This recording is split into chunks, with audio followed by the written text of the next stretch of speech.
Hello mga guys, Biyernes ngayon ng umaga. Dapat wala kaming pasok wala kaming trabaho ngayon, pero umasok kami kasi may dalawa kaming puntahan na venue. Magde-decor kami ng kasalan. Kuha muna kami ng gamit dito sa shop.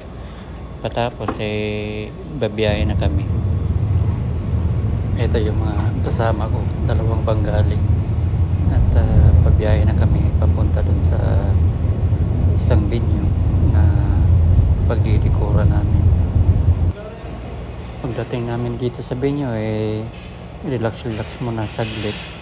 Tingin-tingin ba sa mga kasama na busy rin nag-prepare sa kanilang mga trabaho. Unang ginawa namin naglagay muna kami ng stick dun sa mga bulaklak na may maliit na stem. Lagyan namin ng stick para mahaba.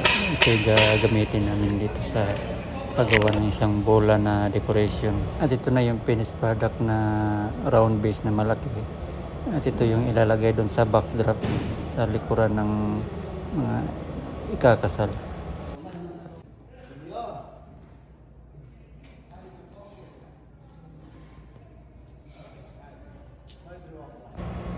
Pagkatapos na binulon sa loob, ito naman yung pinagdekora namin. Ito yung lagayan ng mga chocolate o mga panghimagas. Pagkatapos dito, naiwan lang ako dito mag-isa. Nauna na yung mga kasama ko doon sa isa pang venue. Kasi may gagawin pa akong dito sa lunch. Itong malaking table dito, center table na lalagyan din ng mga base o mga bulaklak.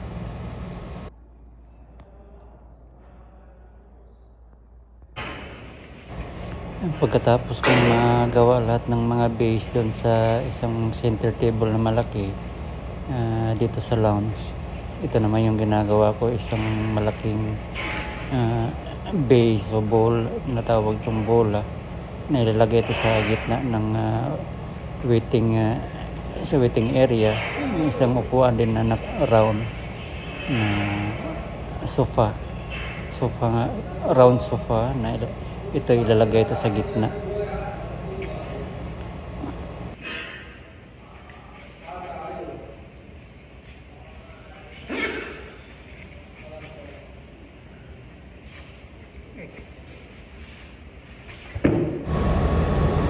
Pagkatapos kong magawa itong dalawang bowl na ilalagay dun sa center na upuan dito sa lunch, at saka yung mga base dito sa malaking table,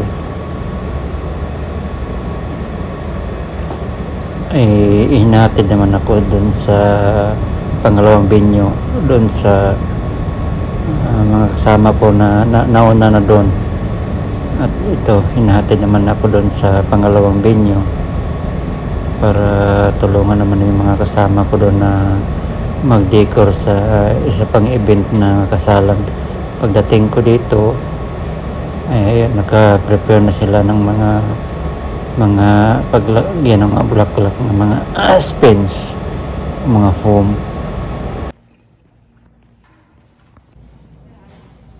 Pagkatapos namin malagay ng bulaklak, ito na yung finished product dun sa backdrop na ginawa namin.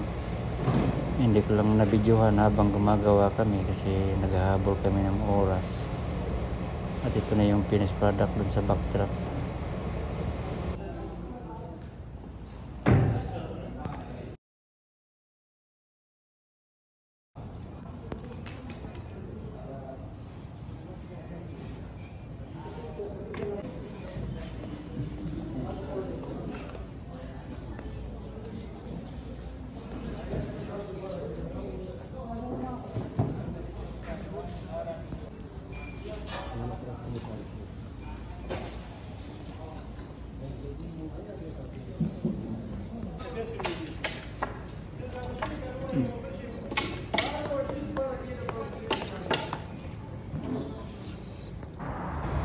Ayun, natapos din namin dito sa pangalawang event ng kasalan. At ito, naghihintay na lang ako dito sa labas kasi pabalik na rin kami sa shop. Pauwi na rin kami.